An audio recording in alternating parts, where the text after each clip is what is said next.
I'm a sneaky little Ignis, not very short or stout. Here is my blade and here is my gun. When I get all fired up, hear me shout. Watch out, enemies, I'm about to run. Tip me over, watch me sneak. Stealthy moves, you'll never peek. When I'm in trouble, hear me call. Blaze through the night, I'll burn them all.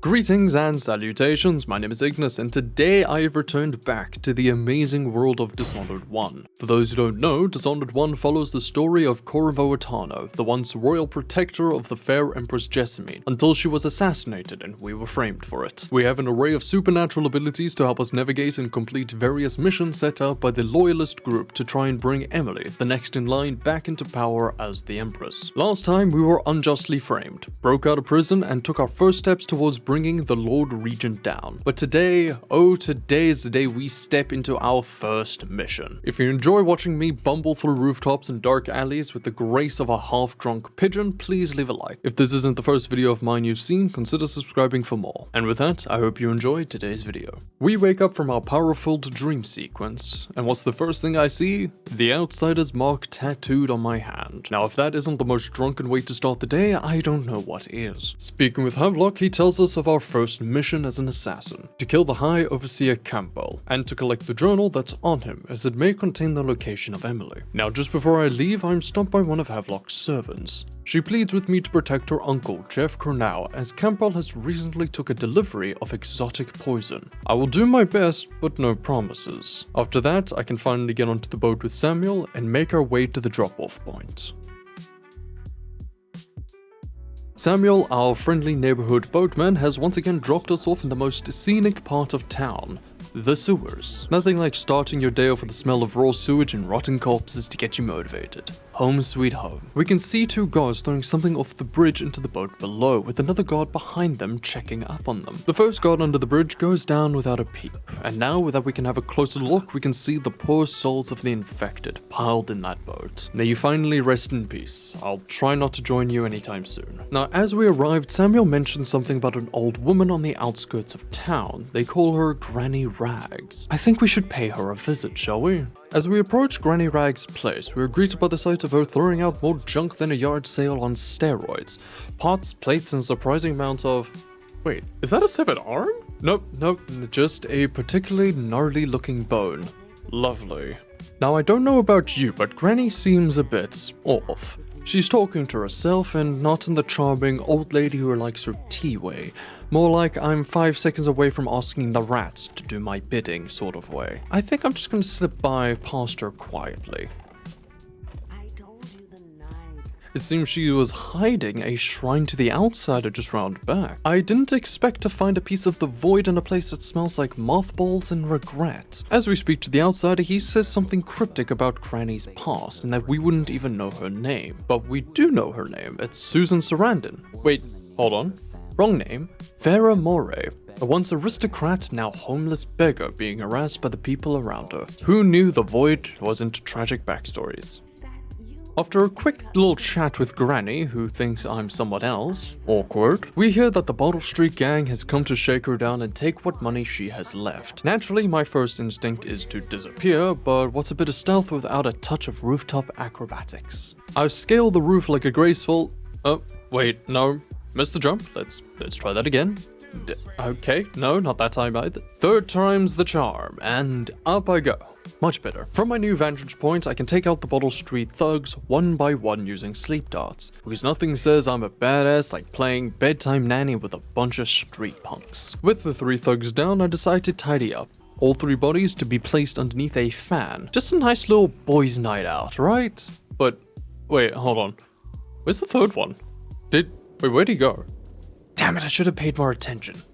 Returning to Granny Rag, she hands over a carved whalebone. Oh, what a nice gift. Thank you, Granny. Now, if you could just put the knives down. They go on the left, remember? And of course, Granny wants us to do another favor for her.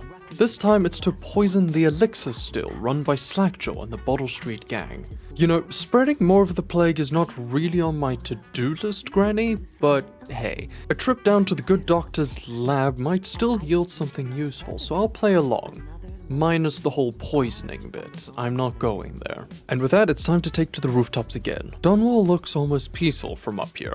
Except for the wall of light that's basically a giant bug zapper for humans. Let's not test how well I conduct electricity today, shall we? Swimming across the river to reach a bone charm on the other side, and by swimming I mean desperately avoiding being turned into hagfish food. That's right, you slippery little vermin. My ankles are off limits. Up the chain we go and we're rewarded with the bone charm that I'm never going to use. Fantastic. But hey, we upgrade Blink and to make up for it. Back over the river and right to the rooftops, where the chances of being electrocuted are at least marginally lower. Sneaking through the streets, I spy a wanted poster of myself. Well, at least they got my good side. And would you look at that? The infamous wall of light everyone's been talking about. Yeah, I'm not touching that.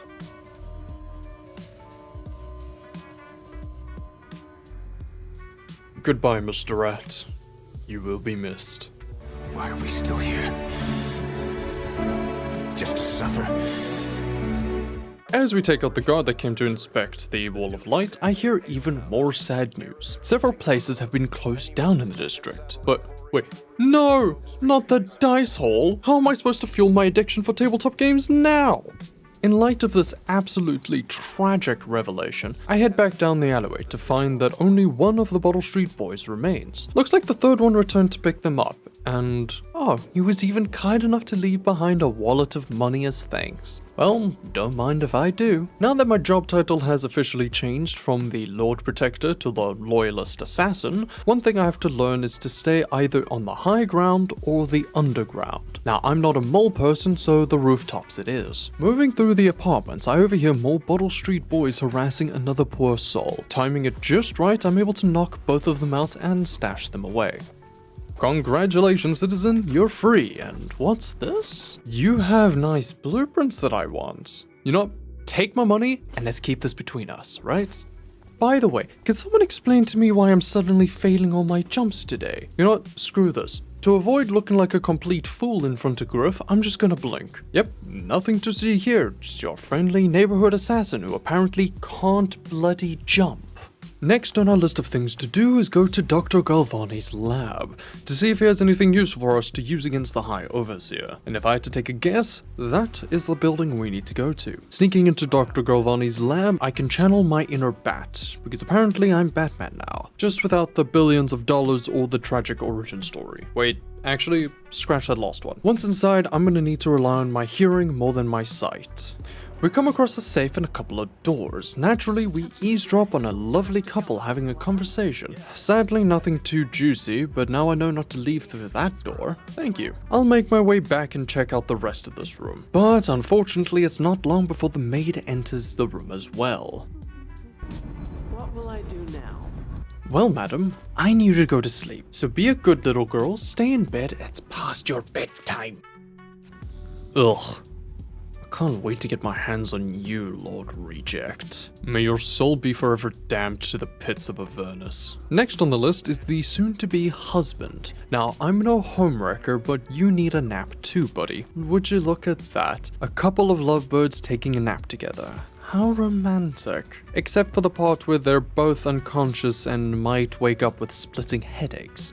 But that's not my problem to deal with now, is it? Heading into the lab proper, we can take note of a few things, like his safe combination key he just wrote on the whiteboard. Dr. Galvani, really? Looking over to the other side, we can see these very suspicious, not at all hidden scratch marks in the ground, leading to an obvious bookshelf with wheels on it. When in doubt, go for the red one. Red really is the best color. After rummaging through his secret lab, we find absolutely nothing of use, because I'm also not going to be touching the plague rats and their innards. Ew. Well, it's time to head back out and onto the streets. And just as we're leaving, we overhear one of the guards asking, Anything scary? Well, not yet, but... Nope.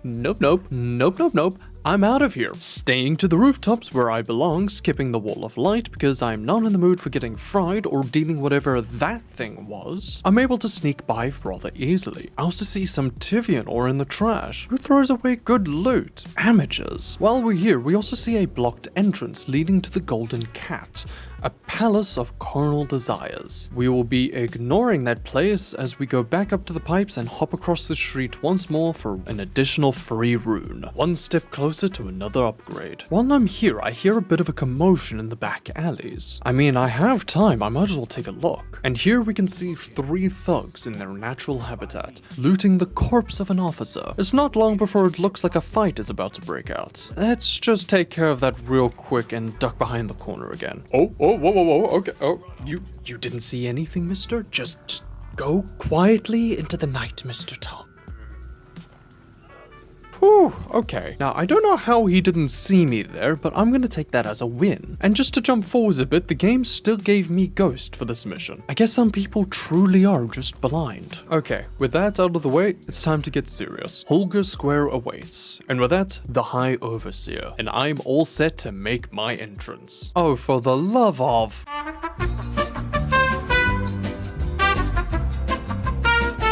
Right, we're back. Holger Square take 2. And oh, would you look at that. Overseer Martin in the stocks. I'd stay to enjoy the sight, but duty calls. First though, this guy guarding him needs to take a nap.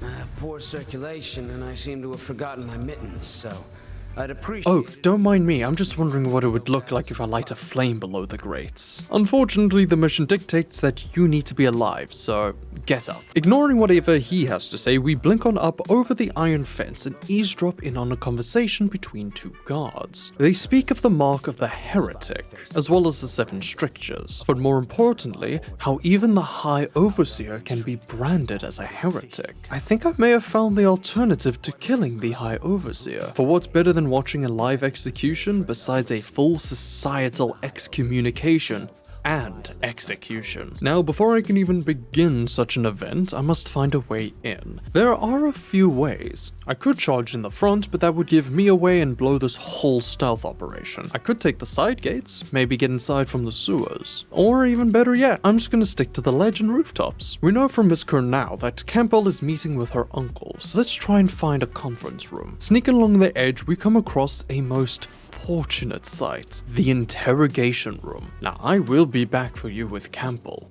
Continuing along the way, now this looks like a conference room. Heading inside the conference room, we can see that Campbell is a man of the classics. Now, as much as I would love to watch them both gurgle on their own blood, we shouldn't be too hasty. I need both of them alive. With a little spill here and a little sabotage there, we're all set. Well, time to do this the hard way. Oh, the hard way, you say? This is gonna be fun. I'm a sneaky little Ignis, not very short or stout. Here is my blade and here is my gun. When I get all fired up, hear me shout. Watch out, enemies, I'm about to run. Tip me over, watch me sneak. Stealthy moves, you'll never peek.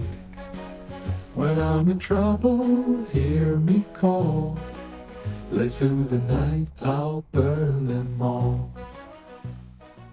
Don't mind me, I'm just gonna slip in here and thank you. I am nothing more than a shadow, just ignore me. Now what do you have planned here, Campbell? This is the way to the kennels. I mean, it is fitting for a dog to feed his family, but... Oh, you have an extra surprise just for us. Very sneaky of you to have a secret room, eh? Not bad, not bad. Now, if only it had the flag, some tea, and more psychedelic colors, you could have one hell of a shag cave, baby, yeah. The way the brushwork slashes across the canvas.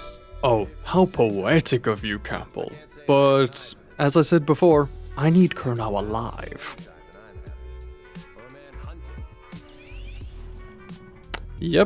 you look just as disgusting as ever. You really aged poorly, didn't you? Well, let's see if I can find anything useful around here. The city, but I'm not so sure. At least the girl has been moved to a safe place. The girl? You must mean Emily. She's at the Golden Cat. Really, they took an underage girl to our brothel house. I'm glad she's safe and I'd now know where she is. That will be my next stop. Finally, after all this time, I can finally see her smile again. But before I get too excited, I need to deal with you first. I am so going to enjoy this. Now you stay put while I go get the fun stick. Oh no, looks like I've been caught. Wait, ready? Nothing? You're just gonna walk out? Damn! Not only do most people hate you, even your guards aren't gonna help you. This really must be my lucky day.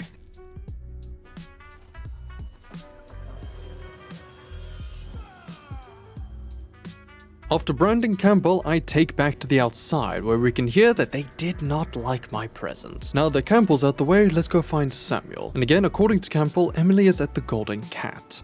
Someone needs to have a serious talk with her kidnappers about appropriate accommodations for a young lady. But first, let's deal with these guards harassing some poor citizens. With a quick knockout, and they're safe for now. Now you two run along and stay safe. The city has really fallen apart. I can only hope that my little actions make it that much better. Now we can get back on track to returning Samuel. But not before swiping another rune, because who doesn't love free supernatural powers?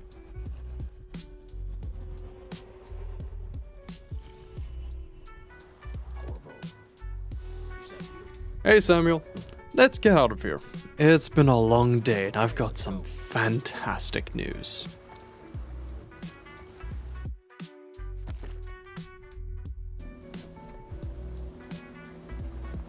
Samuel also informs me that Havelock and Pendleton have something to say to me. Let's see what they have. Back at the pub, we can report back to Miss Cornell that her uncle is safe and sound. He gets to live a long life and eventual retirement. Who knows what her mind is like, being there when her mother was killed. I'd imagine the daughter of an empress is tougher than you think. Quite right. In any case, we won't get the Lord Regent until we weaken his base. All the pieces are in play. He controls the city watch. Through Campbell, he had the religious faction. Someone is funding the military. And he currently has a majority in Parliament. Yes, I'm aware of that. My brothers control the voting bloc for my family. I'm very much aware of that.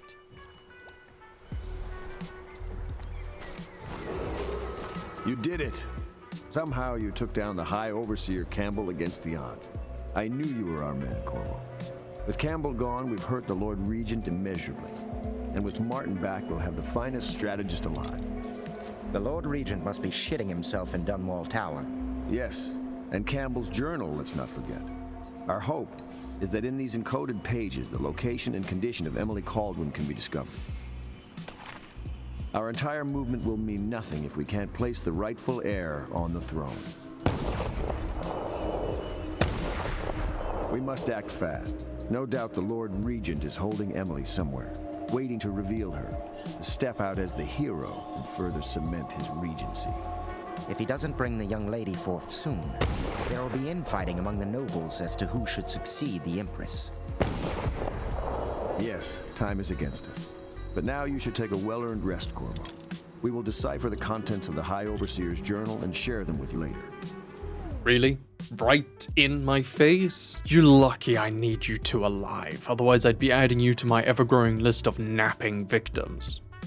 Wait, I can bend time. He's going to be in...